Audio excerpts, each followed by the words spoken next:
千里之行，始于足下. A journey of 1,000 miles begins beneath the feet.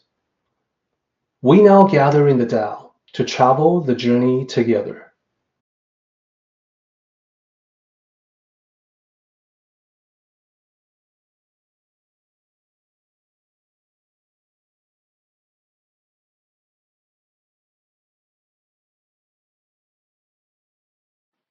Welcome to Tao Talks with Eric Lin, where we delve deeply into the Daodejing by Lao Tzu. It's called the Streetlight Effect. This is actually terminology that is used in academia as well. This is something that's tied to a type of observational bias. I will explain. First, the story. The Streetlight Effect. It goes like this. One night, I saw a man who seemed quite drunk. I saw that he was looking around for something in the illuminated area under a streetlight. He stumbled around. He stumbled this way and that. His footing was unsteady because he was so drunk. Wishing to be helpful, I went up to him and asked, "Hey, sir, are you okay? What's going on? What are you doing?" The drunk man said, looking at me through his drunken eyes, "I'm looking for my keys. I lost my keys. And I gotta find them so I can go home." I said, "Oh, I see. Okay, well, no problem. Let me help you find your keys."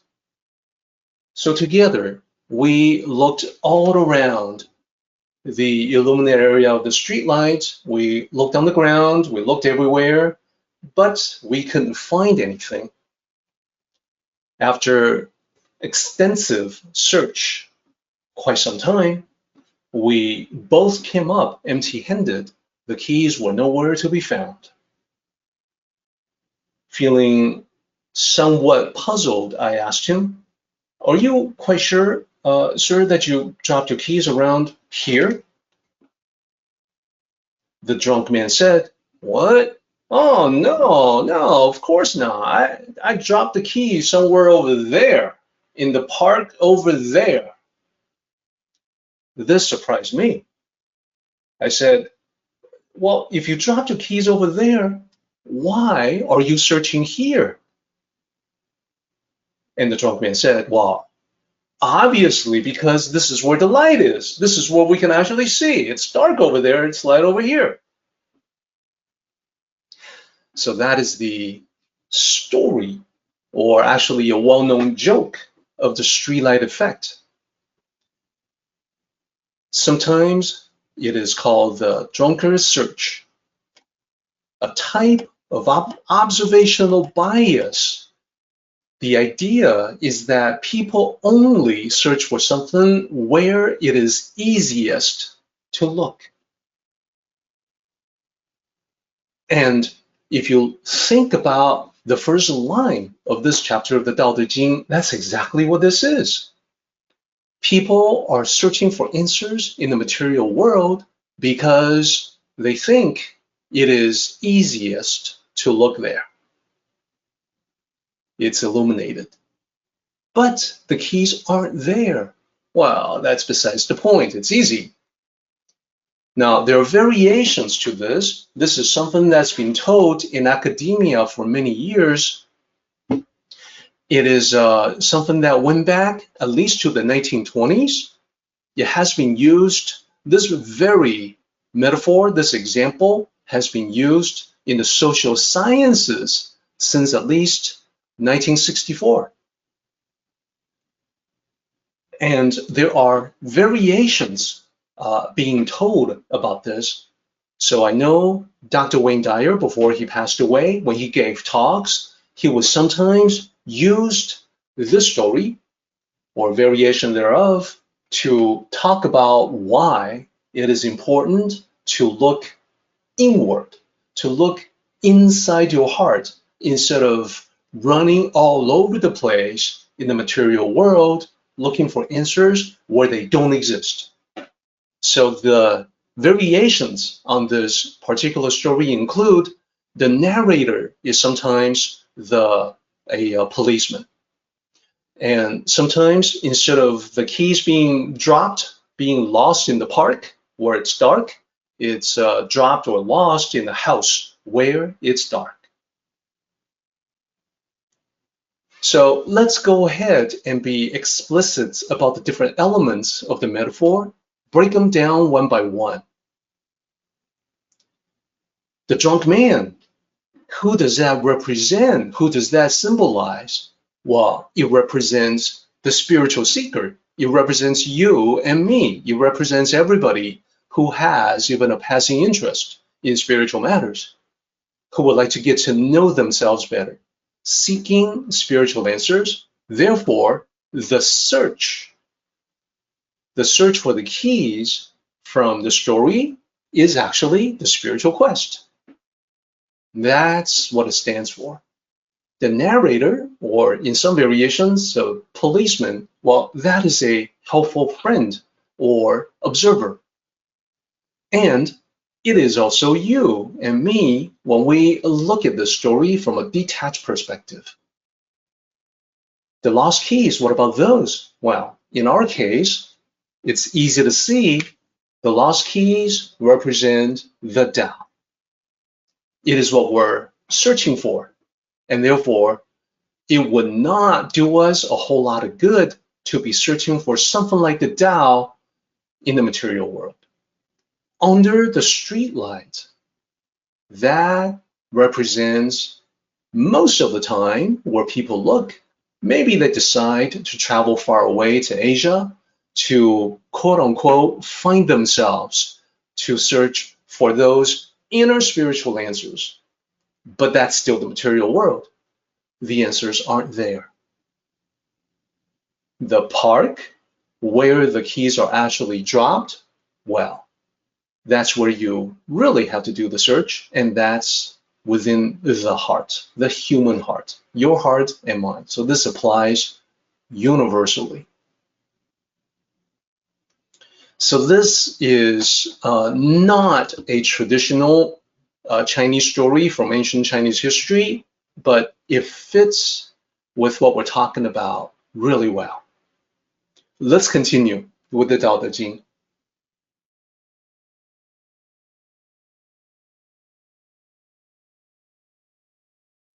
Now, let's bring it back.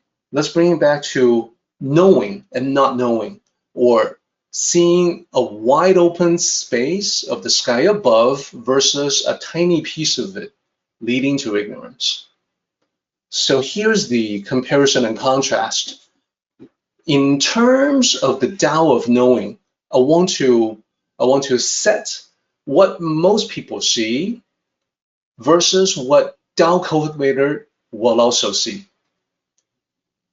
So the majority of the people see the small. What I mean by that is that they can fixate on the petty matters of life. They focus on the personal. That's what they care about themselves, about their little sphere of influence. So the small is the petty or the personal. The Tao cultivator sees the personal, the small, no doubt about that, but the Tao cultivator also sees the great. By the great, I mean the overall applicable principle, the Tao itself that applies to any situation. The effect of Tao cultivation in one's life is that you gain visibility to the great, the grand, not just the small, not just the details, but also the big picture. Then, most people see the immediate, what is happening now, what is happening to them, what is close by, what is near. Tao cultivators can see that, but also see the distant, that they have their view or their vision further out. They can see not just the big picture, but also how things will look when you project out in time to the future, into the future. Most people see the surface, the facade, the veneer, surface appearance. Whereas Tao cultivator sees not just the surface, but also the view from within, that is the insight. And the word insight literally means the view from within. So not just looking at how it appears externally, but also how things really are on the inside. And then finally, most people see a partial view, limited perspective. Tao cultivators learn to integrate multiple perspectives and therefore see a more complete view. A more complete view is much more likely to be the truth. So in all of this, I want to emphasize that when things happen, when events occur, to a lot of people, it may seem like there's no rhyme or reason. That is just a random occurrence. Tao cultivators will look at the same thing and realize that there's some kind of cause and effect at work, even if it's unclear exactly what all the causes are. Just the realization that there are causes associated with the effect would be sufficient for the Tao cultivator to see more, to uncover more. When most people see something happening, they may assume that it's just a single occurrence, a unique occurrence. A Tao cultivator will look at that occurrence and then consider the possibility of universal application. That is, there's some principle behind it, perhaps natural laws, that can be equally applied everywhere.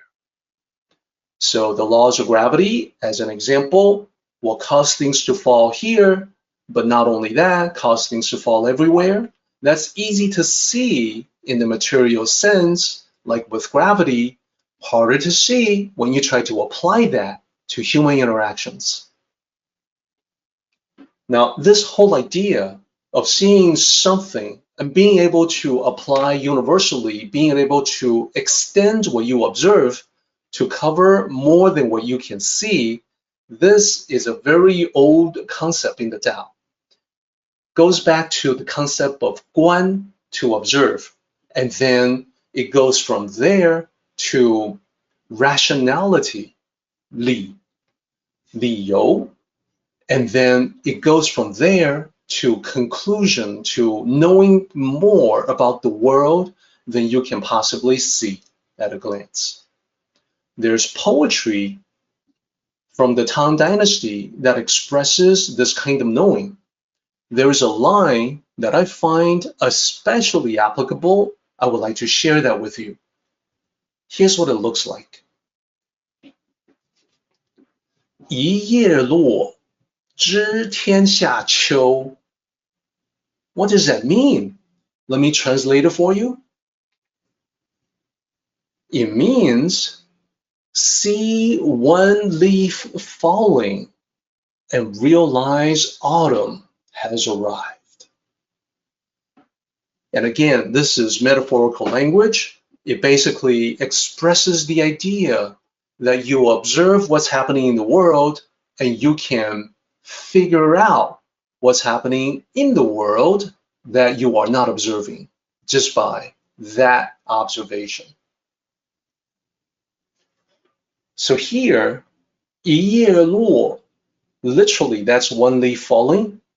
知, know, 天下, the world, 秋, autumn. So I find that this is a very easy way to consider this idea, the Tao of knowing. It isn't just what's in front of you, but what you can infer, what you can deduce, what you can figure out about the greater world. So some pretty powerful ideas here that we ought to adopt and apply to our own lives. Now let's continue.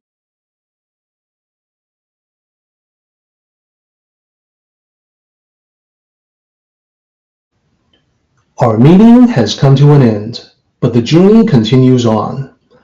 Let us travel safely. Until next time, may the Tao fill you with peace and happiness.